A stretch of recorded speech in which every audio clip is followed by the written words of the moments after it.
Hey guys, I'm gonna try to do a quick video. One of the members on a Facebook group, Slot Car Enthusiasts and Collectors or something like that, I read a comment where the guy's grandkids or his kids, the car flew off the track and both shoes got knocked off and he was struggling to get them back on his Tyco 440X2. So what I have here is, here's the shoe. You can see that it's been removed from the chassis, but then you have the one that's still on the chassis, and I thought that might help a little bit.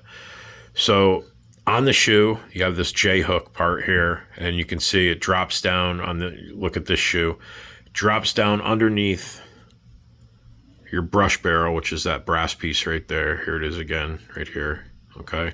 So it goes in and it hooks onto that piece. Let's look at that here. You can see that here's the, let me set this shoe down like this. I've done it successfully, but not to the point where you can see what I'm doing without my fingers being in the way and blocking the review. So, all right, here's the shoe. It's orientated just like the one that's still on the car. So this piece right here, this J or hook, you can look, if you look at this shoe,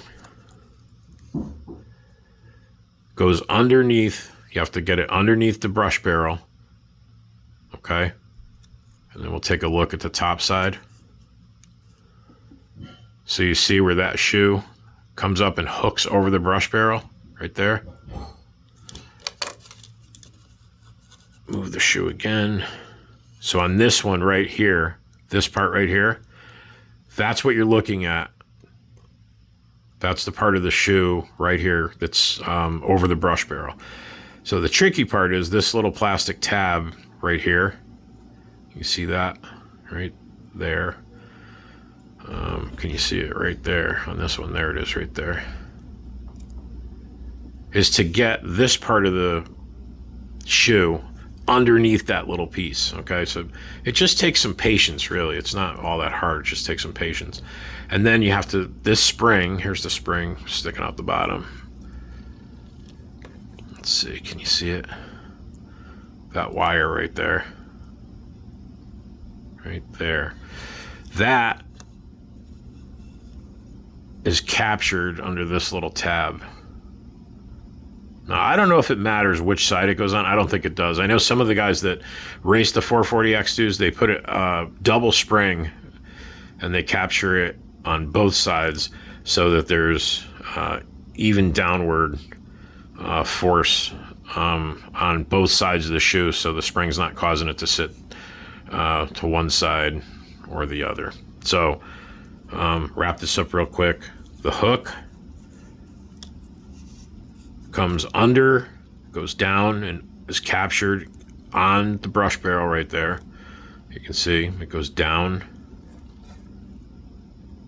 over the brush barrel, and then you can hook it onto the retainer in the front of the shoe and then feed the spring under. I use a little jeweler's screwdriver like this.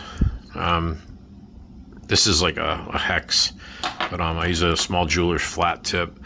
Some guys use a tweezer, but then you have to get the spring underneath the shoe. You can just make out the wire right there going down to that clip or the retainer, and that's what you have to do. It's not easy. It's a little tedious. If you start getting stressed out, just put it down, walk away for a little bit. Have some good light, maybe some magnification if your eyesight's not great. I know mine isn't. But the one other thing that I will say that helps is that I pop out the front axle just to get that out of my way and give me a little more room to finesse the whole thing.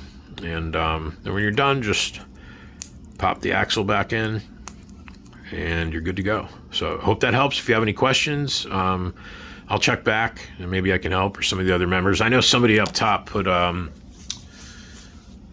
took a picture and then put some steps 1, 2, and 3, and that was very helpful. That was a great idea, and I thought that in conjunction with this might get you back on the track. So all right, that's it for this video. Thanks for watching, guys. Talk to you soon. Bye-bye.